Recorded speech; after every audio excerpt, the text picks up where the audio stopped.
Добро вечер. Во следните 50 на минути ќе го следите магазинското издание на 360 степени во кое донесуваме. Тестиравме како функционираат центрите за услуги и националниот портал за e-услуги. Искуството мешано. Так. Сервисот во моментов не е во функција. Значи, тоа е до нив. До сега се платени 6 милиони евра. Тоа Што не е значи малку, работата? министер? Само 6 милиони? Со оглед на тоа дека имавме зимски период, не.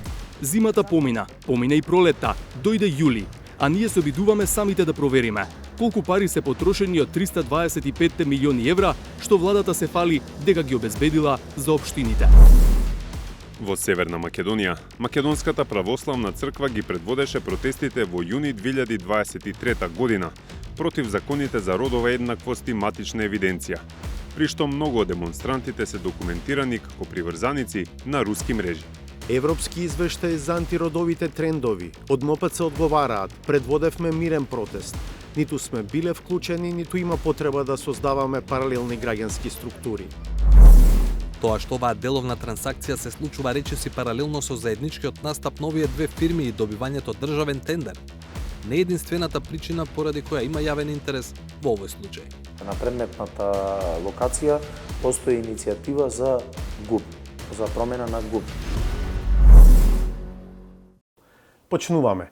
Дигитализацијата на услугите што државните институции ги даваат за граѓаните и бизнисот се очекува да ги ослободи барателите од нервоза и лутање по шалтерија и да ја намали корупцијата. Со оглед на тоа што актуелната влада вети напредок на тој план, а ресорното министерство веќе зборува за одредени резултати, решивме да провериме колку услуги на вистина се дигитализирани и каде и како може да се добијат. Сторијата е на Галена Николовска-Ризвановиќ. Скопски аеродром е општина во која се наоѓа еден од така наречените центри за услуги. Идејата на владата е граѓаните што не знаат сами да стигнат до електронските услуги кои ги нуди државата да дојдат до нив без да се шетаат по шалтери и институции. Ваквите канцелари кои ќе се отворат на секаде, целата територија на државата, тогаш ќе можеме да зборуваме дека конечно во Македонија имаме реална борба против корупција. А ако реалната борба против корупцијата се мери според центрите, треба да се знае дека од 80 општини, центри за услуги има само во 8. Но центрите се само за оние што немаат основни познавања од компјутер. Граѓаните кои имаат, можат да го сторат истото сами, преку националниот портал. Да им го олесниме животот на граѓаните максимално можно, да им биде, како да отвориле Facebook, да им биде користење на националниот портал за услуги да завршат работа. Така велат политичарите. Ние проверивме како на вистина функционира националниот портал, како функционираат центрите и како всушност изгледа дигитализацијата во Македонија.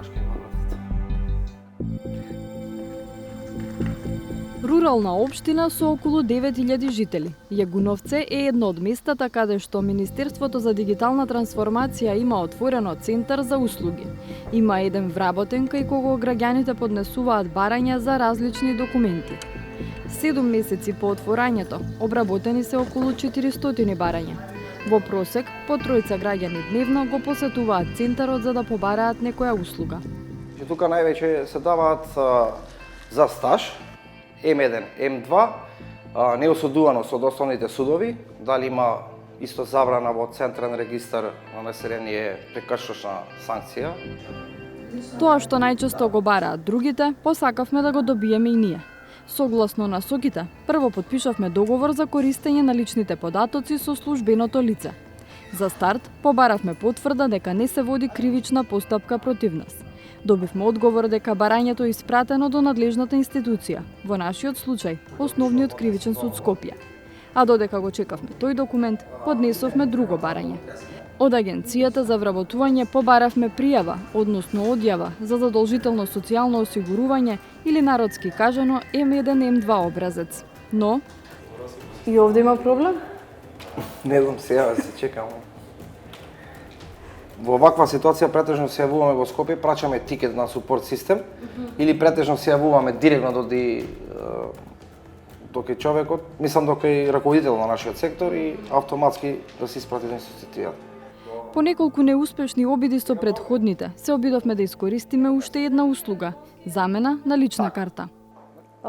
Издавање со Оштетеност, ајде, замена поради оштетеност, аплицирај. Основна поставка. Да. И сега тука имате сите Сервисот во податоци. моментов не е во функција. Значи, тоа е до нив. Тоа е во МВР Так, проблем? да, во- Така, од ма- тие причини не можеме Так, да поднесеме. не може е да си заради- поднесете, да. Поминавме околу 1 час во канцеларијата и тоа најавени како новинари. Вработениот беше услужлив и си ја знаеше работата, но доцнењето беше надвор од негова контрола. На крај сепак не си заминавме со празни раце. Во Центарот за услуги во Јагуновце се обидовме да добиеме 3 документи. Со мали потешкоти успеавме да добиеме само еден. Станува збор за уверение за кривична евиденција. Откако си заминавме, по 1 час стигна и М1 М2 образецот. Ни го пратија по електронската пошта која ја оставивме за контакт. Освен во Јагуновце, дел од услугите ги тестиравме и во Центарот што го отвори лично премиерот Христијан Мицкоски во општина Аеродром во Скопје. Сместен е во трговскиот центар Бисер. Со оглед на централната локација и бројот на жители во општината околу 77.000, очекувавме повеќе муштерии. Државјанство може, извод, дали Дека не сте осудувани, извод може, меѓутоа треба да направиме профил за да електронски се аплицира. Иначе како класично матично што е секаде по општините, нема тука матично. Оваа жителка на Аеродром не аплицираше за ниту еден документ. Ни раскажа дека дошла да се информира кои услуги може да се добијат во канцеларијата во Бисер. Вработениот ми кажа дека за секој што нема свој електронски профил може да се направи од нивна страна барање за лична карта, за државјанство, за неосудуваност и уште многу други работи кои што ги има на нивната страна, може да се набават тука. Ние се одлучивме да побараме дел од тие документи. Уверение за државјанство, потврда за неосудуваност и извод од матичната книга на родините. Државјанството и потврдата за неосудуваност ги добивме веднаш, но не и изводот. Проблемот е што такво барање не може да се поднесе преку националниот портал за услуги, туку помалку и абсурдно преку посебен систем за електронски услуги кој го води управата за водење матични книги. Документот беше изготвен по викендот, односно за еден работен ден. Дигиталните услуги не се нешто во што вложува енергија сегашната, туку и сите претходни влади, а и на сегашните и на претходните власти надглава им виси Европската Унија. Еве што пишува во делот за електронските услуги во последниот извештај на Европската комисија од октомври 2024 година. Во однос на дигиталните услуги, повеќето административни услуги се нудат и онлайн и офлайн, преку националниот е-портал за услуги, вклучително и капацитетите за лица со посебни потреби. Е-порталот допрва треба да ја заврши неговата надградба со 135 нови електронски услуги. Најчестите услуги, како што издавањето лични документи, не се достапни на интернет. Настрана од искуствата во центрите и последниот извештај на Европската Унија, тестиравме и самите. Колку услуги им стојат на располагање на граѓаните и уште поважно, дали можат да се добијат. Има повеќе начини да се провери, но ниту еден не е целосно конклузивен. Ние тргнавме последниот пат. По најавата на владиниот портал услуги Gov.mk избравме услуги за граѓани. Се отвораат вкупно 676 услуги. Од нив на 120 е ставена икона дека станува збор за услуги што може да се добијат дигитално. Тоа значи дека само 17,8% од услугите се нудат во дигитална верзија. Една по една ги проверивме тие 120 услуги. Дојдовме до заклучок дека се што е напишано дека е дигитална услуга не е и навистина така, но не беше возможно да дадеме прецизна бројка, што функционира, а што не. Еве и зошто. За дел од услугите е кристално јасно дека во моментов само проформа се наведени како дигитални. Такви се, на пример, барањата за вадење или обнова на лична карта, на пасош, на возачка дозвола. Штом одберете некоја од овие услуги и ви се отвори делот каде треба да пополните податоци, пишува: сервисот во моментов не е во функција. Недостапни се и тие што пренасочуваат кон фондот за здравствени услуги. Меѓу нив се услугите за рефундација на лекови и барањата за надоместоци за време на боледување. Потоа како дигитални се наведени и услугите поврзани со аплицирање за стипендии или конкурси. Не можевме да се обидеме да аплицираме за нив, бидејќи се активни само во одреден дел од годината, како на пример за годишната програма во културата. Наведено е сепак што се треба да се собере како документација. За дел од услугите како државјанство, извод од родени, потврда од казнена евиденција и друго, потврдивме дека може да се добијат електронски, иако не и веднаш, во секоја пригода. На порталот има уште 80 на електронски услуги кои се однесуваат само на правни лица, кои не бевме во можност да ги тестираме. Па упативме прашања до повеќе адреси, до Министерството за дигитална трансформација, колку од услугите се навистина електронски и зошто некои се наведени на порталот, а не се дигитални. Според објаснувањето на министерот Стефан Андоновски, наведени се услуги кои во моментов можеби не се дигитални, бидејќи активно се работи на воведување нови услуги. Паралелно се надоградуваат постоечките, особено од управата за водење матични книги, која од почетокот на годинава е во склоп на ресорот на Андоновски. Донесовме одлука да сите услуги од порталот на управата за водење матични книги мигрираат на националниот портал и мислам дека во текот на летото веќе ќе имаме да нема два портали, туку само еден единствен портал за услуги каде што граѓаните ќе можат да ги добиваат сите услуги што се однесуваат на управата за водење матични книги. Тоа би било на националниот портал. На националниот портал услуги GovMK, затоа што така имаме контрола што се случува и имаме еден систематичен пристап кон работата, да не ги трошиме ресурсите двојно. Околу изводите, кај нив постои рок од 15 дена за издавање, затоа што секој извод се подпишува електронски во случајот, но се подпишува од матичар. Правиме една оптимизација затоа што забележавме во Државниот завод за ревизија во извештајот дека дел од матичарите воопшто не подпишуваат, а имаат подписи. Тоа е затоа што по автоматизам ако поднесете, а сте од Скопје, поднесете барање за електронски извод, тоа оди во Скопје. Но сега сакаме да направиме напор затоа што станува збор за електронска база, да оди кај првиот слободен матичар. И тој да подпише и тој извод веднаш да стаса. Што се однесува до најбараните услуги од МВР, како вадење или обнова на лични документи, поголемиот дел од нив се замрзнати на одредено време, вели Андоновски. Останатите кои не може да се добијат електронски, ќе бидат во категоријата информативни. Ветувањето е некаде дека во наредниве месец дена ќе успееме да ги вратиме овие услуги на порталот, затоа што се чекаше да се реши проблемот најпрво со пасошите и личните карти, а потоа и со реновирањето на управните служби во Скопје, каде што се создава практично најголемиот метеж, но сега во последните разговори со министерот за внатрешни работи имам информација дека оваа услуга, која што навистина беше многу користена од граѓаните, ќе се врати повторно на порталот. Важно да спомнам дека освен добивање на услуга, ние ги нарекуваме услуги на порталот, кои што се информативни услуги. Значи, добивате целосна информација каде треба да се обратите да добиете таа услуга. Таа не е електронска, не е на порталот, но дава од информативен карактер, што значи може да се информирате за таа услуга. Тема на разговор беа и центрите за услуги.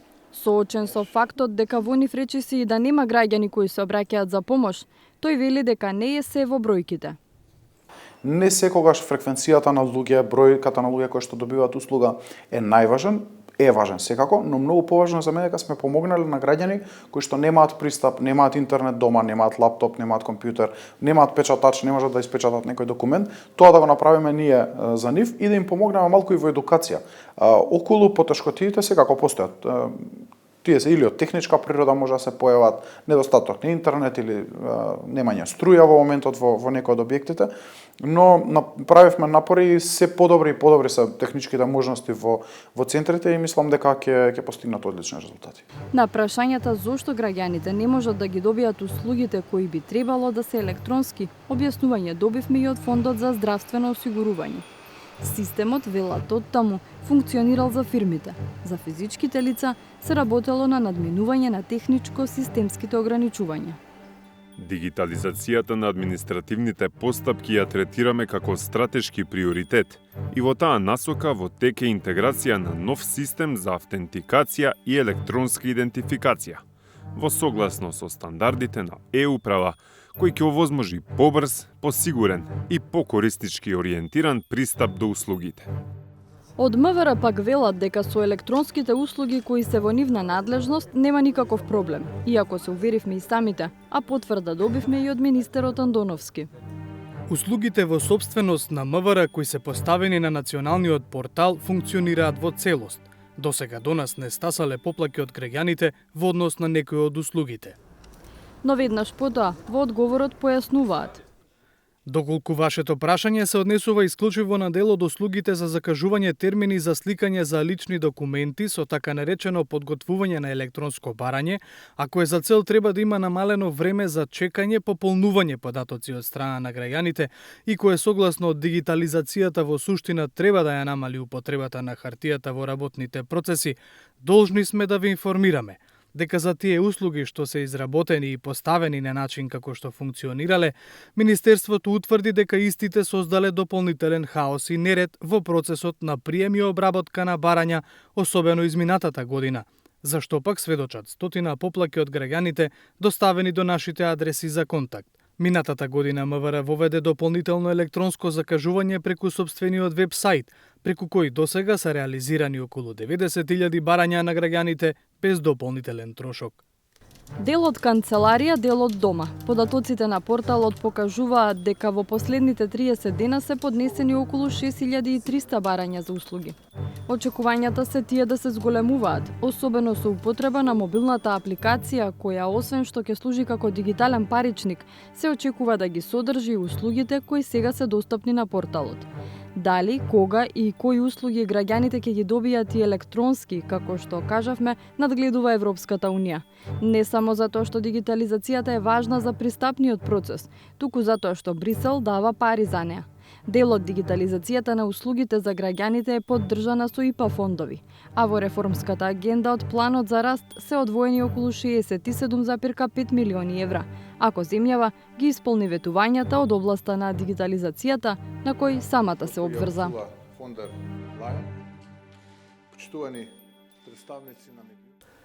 Разликата меѓу сумата одредена за проекти за општините од унгарскиот кредит и реално потрошените пари е јавно позната работа. Она што не е познато се точните размери на разликата. Се обидовме да ја дознаеме со тоа што им се обративме на сите 80 општини во државава со барање да ни кажат на колкав износ потпишале договори со централната власт и колкав износ потрошиле. Еве до какви сознанија стигна Зоран Јовановски.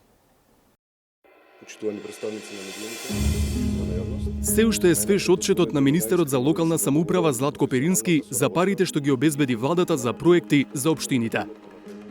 Вкупната инвестиција од првиот и вториот јавен повик е околу 20 милиарди денари, што представува досега најголема распределба на јавни средства за поддршка на локалниот развој. 20 милиарди денари се 325 милиони евра и навистина звучи многу за македонски услови. Но друг министер призна дека при реализацијата на проектите бројките не се ни близу толкави. До сега се платени 6 милиони евра, Тоа што не значи е малку, работата. министерки? Само 6 милиони? Со оглед на тоа дека имавме зимски период, не. Зимата помина и пролетта, дојде јули, а ние се обидовме самите да провериме колку пари се потрошени од 325 милиони евра, што владата се фали дека ги обезбедила за општините.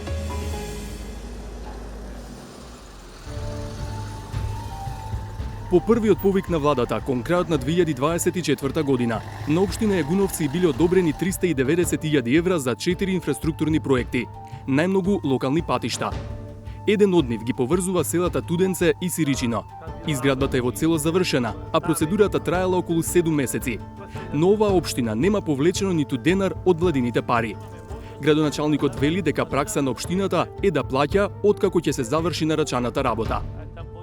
Еве тоа се случи пред една недела од сега, кога се заврши патот, ние ги испратиме фактурите, подпишани, следени се од надзорот и еве денеска се слуштав со Министерството на транспорт и врски, више налогот е пуштен во Министерството финансија, кај што очекувам дека за ден, два, три максимум бидат исплатени. Зошто тоа не се направило досега? Димитар Костадиновски вели, затоа што им недостасува капацитет на фирмите да ги завршуваат проектите навремено. Повикот за 25-та ние имаме 3 пати повеќе средства, односно 1.200.000 евра средства кои се на слагање на општина Егуновци, односно 15 проекти аплицирани. И исто мислим дека тешко ќе биде за реализација од причина што фирмите, односно изредувачите, немаат капацитет тоа да го завршат, ама се надевам дека ние како институција, како општина, заедно со администрацијата, заедно со Советот, пристапуваме кон решавање нашите надежности, нашите обврски, за да бидеме завршени, а по завршување на самата поставка, фирмата изредувач, верувам дека ќе правиме напори, разговори, притисоци да што побрзо ги заврши и на некој начин биде проектот завршен и самата фирма биде исплатена и на некој начин средствата биде реализирани и граѓаните, што е најбитно, ги почувствуваат овие проекти и бенефити кои ги дава владата заедно со општината. До сознанието дека Јегуновце нема потрошено ниту денар од првиот владин повик, дојдовме од како ги прашавме сите 80 општини во земјава, колку пари реализирале од првичните вкупно 75 милиони евра за проекти. Од тие што добија пари, ни одговорија 33 локални самоуправи. Од добиените одговори може да се види дека покрај општина Јегуновце 0% од парите потрошиле и Чучер Сандево, Центар Жупа, Центар, Маврово Ростуше, Липково, Кичево, Виница, Боговиња и Богданци. Од поголемите општини, Куманово има реализација од 6%, Ѓорче Петров 8,5%, Штип 8,9%, Битола 14,9%, Аеродром 24,9%, Кисела Вода 32,1%. Дека потрошиле 100% од парите доделени од државата, тврдат Новаци, Градско и Вевчани.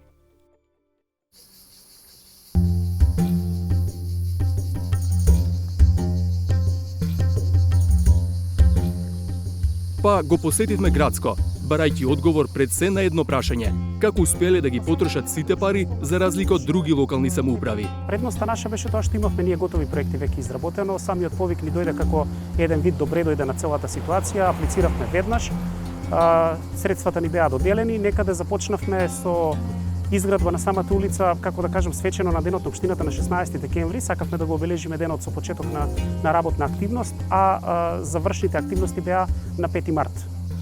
Проектот за кој говори Нацков е улицата 8 септември. Долга е 2,2 километри, а со средства од првиот повик обновени се 620 метри.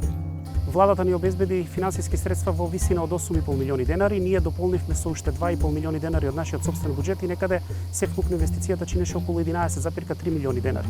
Значи, знаете дека финансиските средства кои што ни ги додели владата се однесува по глава на жител. Тоа значи завршена работа за нецели 4 месеци, но со задршка дека сепак се работи за еден и помал проект. На вториот повик повторно аплицирале со само еден проект – изградба на едносменско училиште. Проектот е прифатен и ќе чини 26 милиони денари.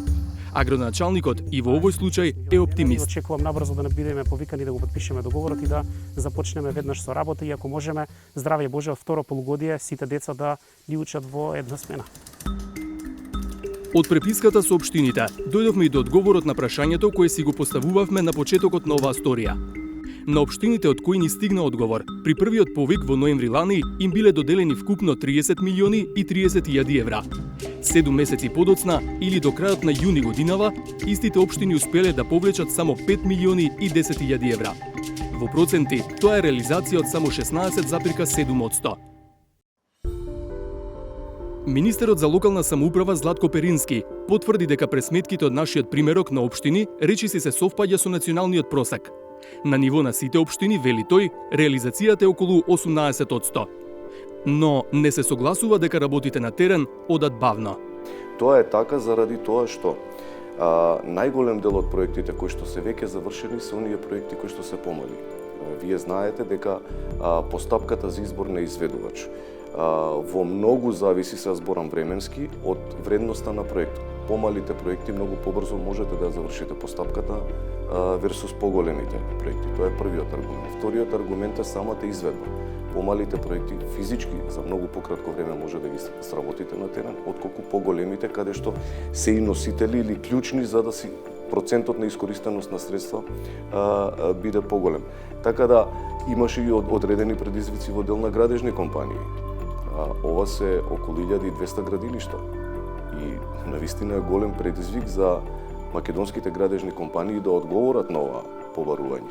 Верувајте ми, процентот на искористеност на средствата само ќе расне. Во однос на вториот повик, Перински вели дека пристигнале 887 апликации. Во првата фаза се одобрени 828 проекти во вредност од околу 225 милиони евра. Јас очекувам да бидат до крај искористени средствата и ќе ви кажам зашто. Верувајте ми, ова беше многу масивна и гломазна операција. 887 проектни документации, да вие ги проверите, да видите дали во целост ги исполнуваат критериумите, дали во целост ги исполнуваат законите кои што треба да ги испочитуваат општините во рамки на процесот на градење. Верувајте ми, тоа е многу масовна операција и ресорните министерства на вистина сработеа една многу добра работа, затоа што цел овој процес го завршија, би рекол, за нецели 2 месеци. Со оглед на досегашната реализација на проектите од првиот повик и оваа сума од 250 милиони евра што треба да се реализира од проектите од вториот повик, како очекувате во следниве месеци да се интензивираат работите на терен, кога предстои период во кој што треба да се распишат и реализираат локалните избори, а има на различни нивоа законски ограничувања за трошење на средствата?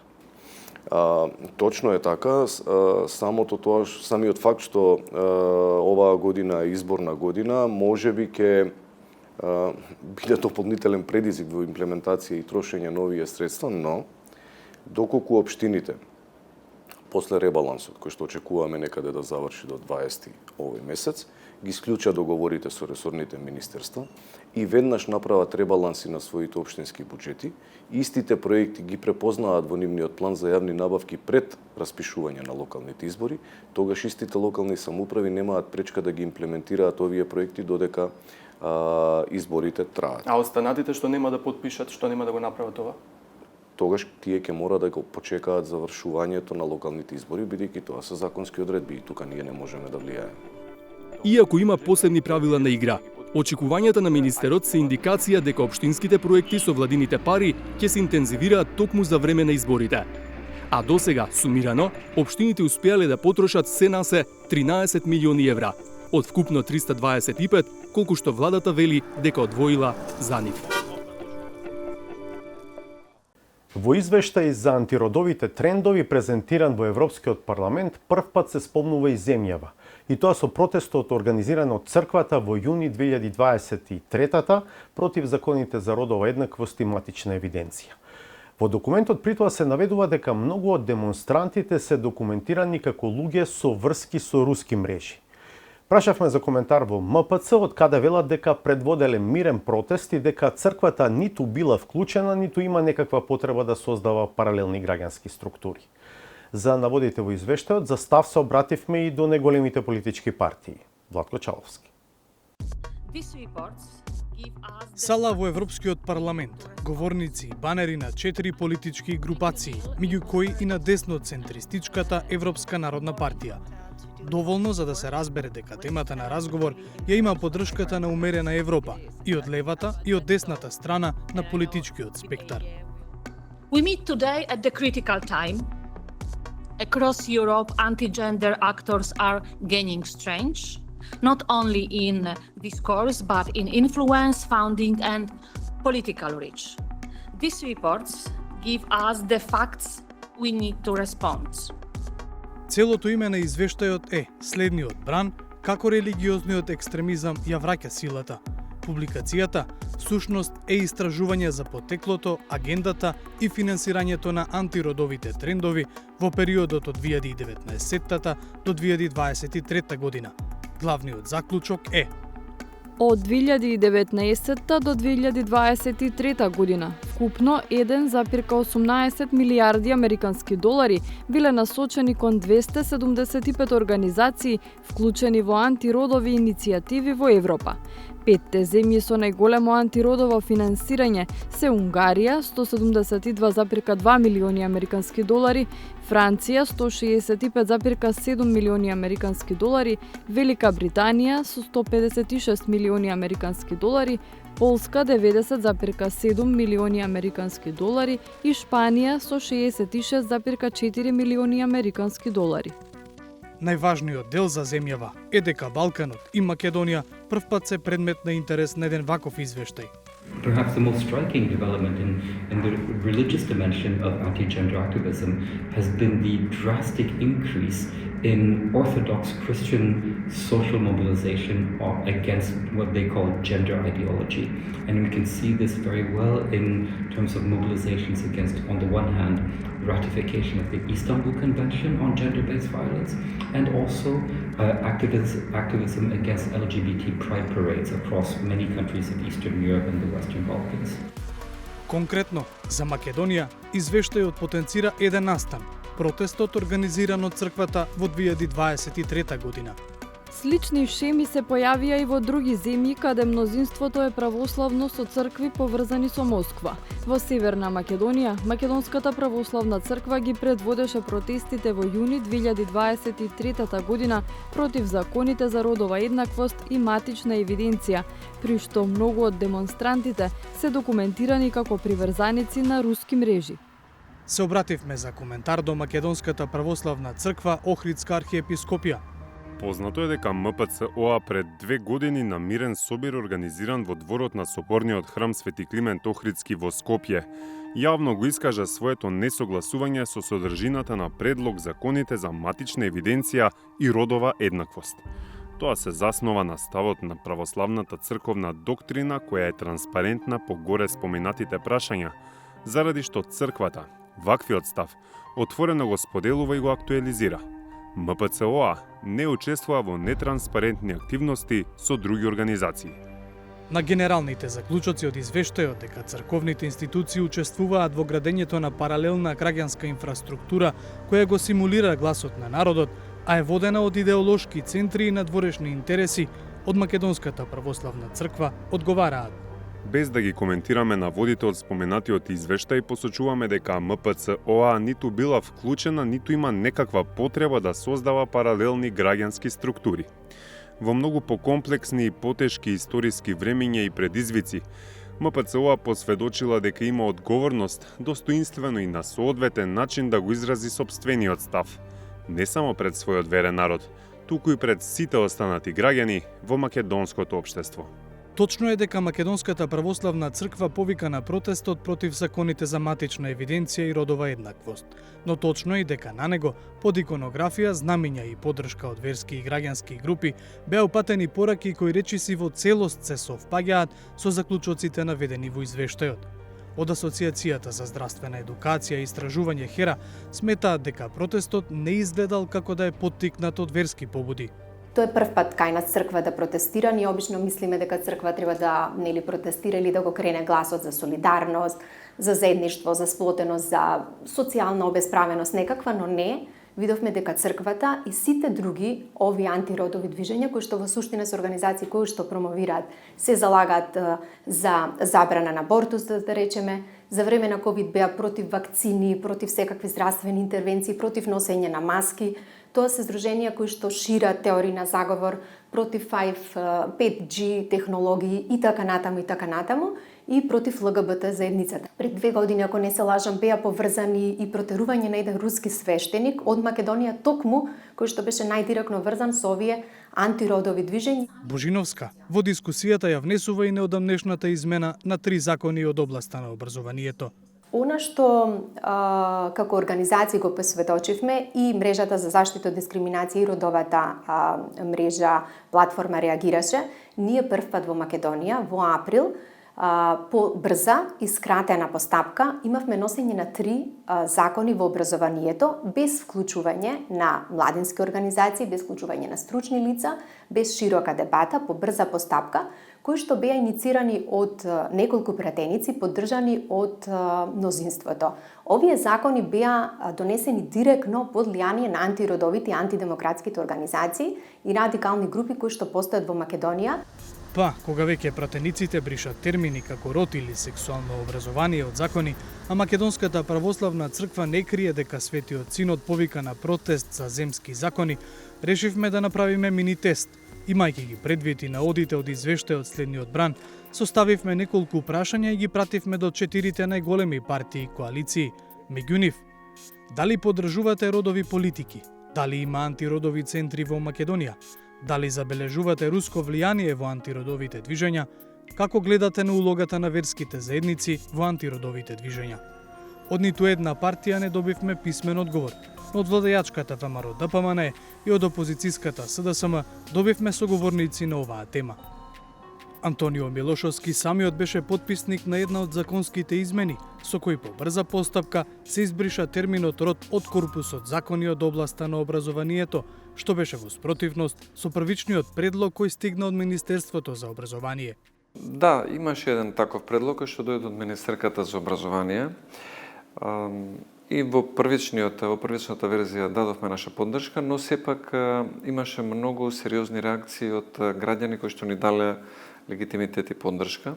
Имавме разговори со поголема група од тие родители и ги прилагодивме согласно она што тие сметаат дека е добро за нивните деца, односно секаде каде што се смета дека би требало да се промовира одредена родова идеологија, таквиот термин да биде заменет со терминот рамноправност на правата помеѓу жените и мажите. Особено од изборната единица 4. Поактивни се во Струмица, Ново село, Василево, Босилово, Радовиш, Гевгелија, Кавадарци, Валандово, во тој регион. Иако неговата ВМРО ДПМН е членка на Европската народна партија, групацијата која застана зад извештајот за антиродовите движења низ Европа, Антонио Милошовски е доволно јасен кој е неговиот и ставот на партијата. Во Македонија генерално трендовите се поврзани со влијанијата во Европа и во Соединетите Американски држави.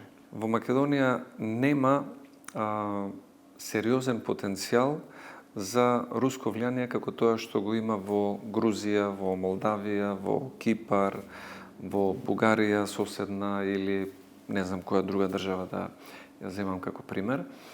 И генерално сметам дека трендот на демаскирање на родовата идеологија која што фронтално го промовира или се подзадскрива зад правата помеѓу мажите и жените, а сепак позади тоа има други политики кои што се имаат друга идеологија, не е рамноправноста само меѓу мажите и жените. Сметам дека во Македонија тоа менување, би рекол, или влијание најмногу има удел развојот на настаните во Америка. Како што кажа и самиот Милошовски, најголемиот притисок на антиродовите движења доаѓа од југоисточниот дел на земјата. Помалку апсурдно, Струмица е социјалдемократски бастион со децении, а во моментов градоначалник е Костадин Костадинов, кој пак не ги крие антиродовите ставови.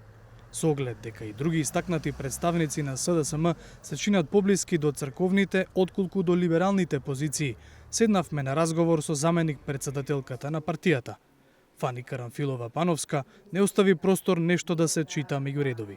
Тоа е едно влијание кое што на антиродови движења, кое што се случува во Европа и глобално во целиот свет, кои што најчесто како инструменти ги користат дезинформациите или тие хибридна војна, и затоа многу често се на линија на она што го велиме и руско влијание, односно тоа е пред се влијание концепцијски на ултраконзервативните, традиционалните кругови и движења, кои што имаат за цел да креираат, јас би рекла, само единствено конфликти, нетолеранција и нетрпеливост по било кој основ. Актуелните случувања и влијанија во собранието, Карамфилова-Пановска ги толкува како регрес. Во моментов гледаме дека сите овие постигнувања од страна на Социјалдемократскиот сојуз на тема на родовата еднаквост и родовите политики генерално се соочуваат со назадување.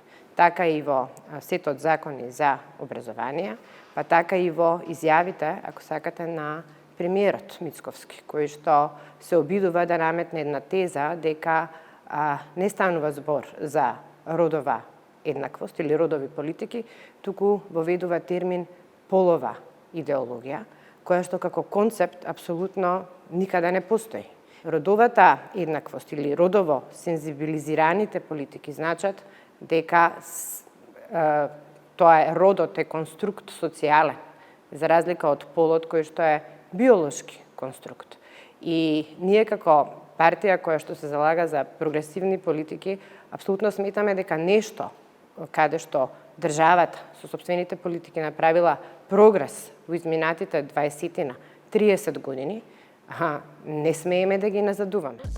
Како што покажува и извештајот следниот бран, антиродовите движења се проект, глобален, финансиран, комуникацијски поддржан и стратегиски координиран.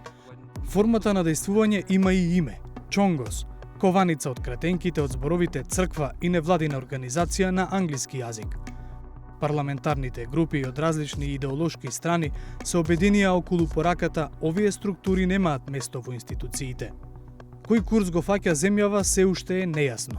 Додека дома парламентот го брише терминот род од закони, земјава гласаше за во Советот за човекови права на Обединетите нации, за продолжување на мандатот на независниот експерт за сексуална ориентација и родов идентитет.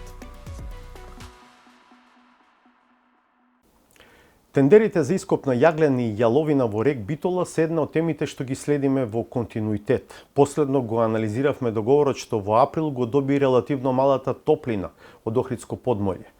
Еден од интересните аспекти беше дека според тогаш достапните податоци, фирмата предводник на конзорциумот имала 95 вработени, а оние што и се нафатиле да бидат подизведувачи 1439.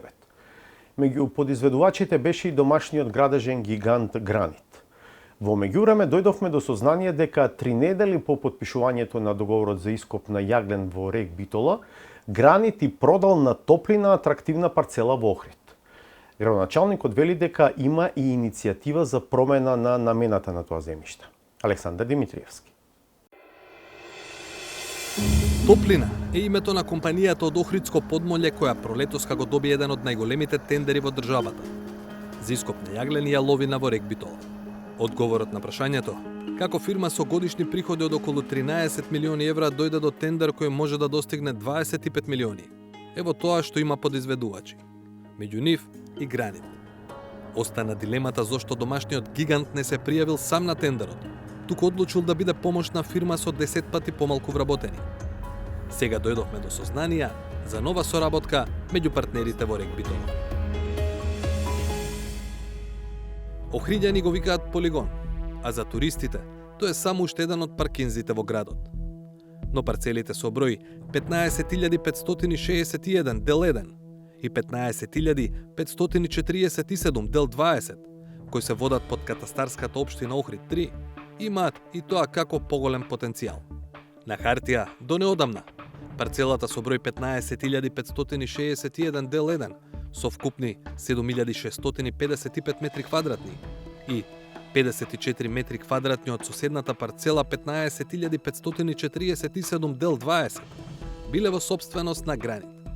Така било се до 30 април 2025 година, кога Гранит склучил купопродажен договор за отуѓување на атрактивната парцела. Купувачот е Топлина од Подмолје. Ако се направи хронолошки преглед на соработката меѓу Топлина и Гранит, датумот на продажбата доаѓа 3 недели откако Топлина го добива тендерот од 25 милиони евра за ископ на јаглен во рек Битола. Тендер по кој големиот Гранит е подизведувач на далеку помалата Топлина. На 21 мај 2025 година договорот е солемнизиран, а од 23 мај имотот гласи име Топлина во Агенцијата за катастар. Цената на трансакцијата е 4 милиони евра за 7709 квадрати или околу 519 евра за квадратен метар. На сумата сепак треба да се додаде дека имотот е оптоварен со хипотека за кредит. Тоа што оваа деловна трансакција се случува речиси паралелно со заедничкиот настап на овие две фирми и добивањето државен тендер, не е единствената причина поради која има јавен интерес во овој случај. Намената на земјиштето е нешто вас ве интересира, претпоставувам. Намената е спортска сала со компатибилни намени на хотел, сместување, деловни трговски центри, така да B6 намената е таа која што е на просторот кој што во моментов е ваш предмет на интерес. Така е сега, но на нашето прашање дали од неодамна има иницијатива за промена на сегашната намена на земјиштето, градоначалникот на Охрид не одговори. На предметната локација постои иницијатива за ГУП, за промена на ГУП, значи генерален урбанистички план кој што опфаќа просторот од кај од кај полигонот до во пресек со улицата Македонски просветители, Партизанска и Димитар Длаков. Добро, и што би се предвидело на тој простор, односно ако Само- сега имаме Б6, Добро. што се предвидува, односно што е иницијативата, какви објекти да се градат таму со која Се разработува иницијатива, која ќе се заврши, ќе ги добијате податоците. Не знам точно, затоа што немам информации, што таа иницијатива треба помени институции. Нормално, вклучувајќи институции, сите надлежни министерства, вклучувајќи Министерството за транспорт и на крај Националната комисија за УНЕСКО, која што одобрува или не одобрува понатаму да продолжи да стигне финално самиот урбанистички план на Совет на општина Охрид. Иницијатор кој е, дали знаете? Валјда собственикот на местото. Значи, дали ќе има или ќе нема пренамена на парцелата ќе зависи од Министерството за транспорт кој го предводи Александар Николовски од ВМРО ДПМН. Инаку охриѓанец по потекло. И од неговиот сопартијец Зоран Љутков, министер за култура, која води и комисијата за УНЕСКО. Крајниот збор ќе го има Охридскиот совет каде најмногу советници има повторно ВМРО ДПМН, но нема мнозинство без гласовите на дел од советниците на СДСМ. Ќе бидат потребни неколку месеци за да се стигне до гласање. И покрај тоа го прашавме градоначалникот. Добро, на принципиелно ниво, дали вие сте за да се замени намената на земјиште во центарот на Охрид наменет за спортски објекти пред се со компатибилни намени? Со да речеме... Значи нема само спортски, туку има апартманско сместување, има хотелски комплекси, има деловен трговски центар, така да не е то со компатибилни, туку може да се има. Са спортска сала, пример, во Охрид има две. Една е голема со 3000 капацитет, една мала. Не е битно дали јас и принципиелно сум за или не. Развојот на еден детален урбанистички план, парцела или генерален урбанистички план се носи исклучиво врз основа на закон за градење, урбанистичко планирање и надто планот за управување на Охридскиот регион. Тоа исто како да ме прашате кој е моето мислење за одредена локација која што е собственост, дали треба да е вака или така. Јас не можам да дадам мислење дава законот, дали може или не може нештото кое што го замислил собственикот на приватна парцела на крај да го реализира. Принципиелно додаде Пецаков, не му е жал што стариот полигон воопшто станал собственост на приватна компанија. Гранит, кажа тој, ја добил парцелата како компензација за долг од општина Охрид. А дали последната промена на собственост има врска со државни работи? Овој пат со работка на тендерот во Рек Битола. Прашавме кај двете страни, продавачот Гранит и купувачот Топлина. Од Топлина ни одговорија дека имале преддоговор со Гранит за парцелата уште во март 2024 година и целата купопродажна вредност била уплатена како аванс истата година. Со АД Гранит, нашата компанија има долгогодишна деловна соработка и секако оваа бизнис делка беше склучена во 2024 со заемна согласност и волја на двете страни. Тековниот проект во Рек Битола по јавната набавка за ископ на јаглен и јаловина за кои не прашувате, започна со реализација од април 2025 година. Таму настапивме со АД Гранит како подизведувач и тоа е сосема друг договор и не е во никаков контекст и интерес за горе споменатата недвижност во Охрид. На нашето прашање пак, каква пренамена на земјиштето ќе побараат со иницијативата за измена на генералниот урбанистички план? Од Топлина не одговорија. Нашата фирма како собственик на недвижноста има свои законски права да бара во рамките на законските можности иницирање за промена на генералниот урбанистички план. Промени до денес не се извршени, а доколку дојде до било каква пренамена и промена, ќе бидете навремено информирани. Од Гранит не добивме одговор. Тендерот за ископ на јаглен и јаловина, кажавме, Топлина го доби на 7 април годинава. Освен Гранит, подизведувачи се и Струшки Илинден, кавадаречката градба Промет и Скопски Топ Билд. Топлина претходно самата беше подизведувач при ископите во Рек Битола на Марковски компанија. Последниот договор Марковски го потпиша во времето на СДСМ. Неколку месеци по смената на власта беше раскинат. Новото раководство на електрани на Северна Македонија по доаѓањето на ВМРО ДПМН обвинуваше и обвинува дека изведувачот не работел согласно оперативниот план. Односот на ископ на јаловина и јаглен е 10:1. Значи треба да ископаш 10 тони јаловина, земја, за да добиеш 1 тон јаглен. Но тие биле фокусирани само на јагленот и доведовме до една ситуација сега да немаме рамнотежна состојба, да не можеме да вадиме јаглен и то плански најверојатно се правило за да се овозможи на одредени компании да увезуваат јаглен во државата. Оваа критика и целата одговорност сепак падна само на Марковски. А Топлина од подизведувач поново спроведен тендер, стана нов главен изведувач на ископот на јаглен и јаловина во рек Битола.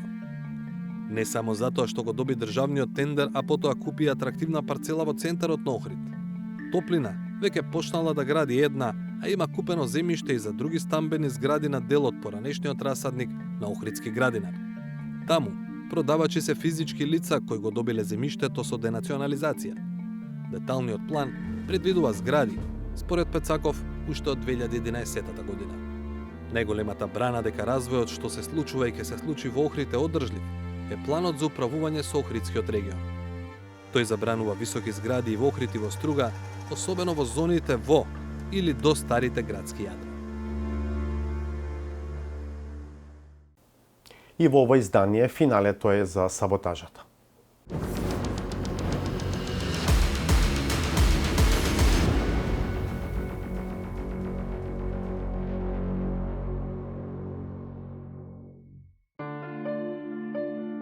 Потрагата по нови и несекојдневни видеослучувања, кои најчесто не се во фокусот на јавноста, продолжува со несмален интензитет. Ниту чадот од цигарата не може да ја замагли желбата да се биде на мегдан.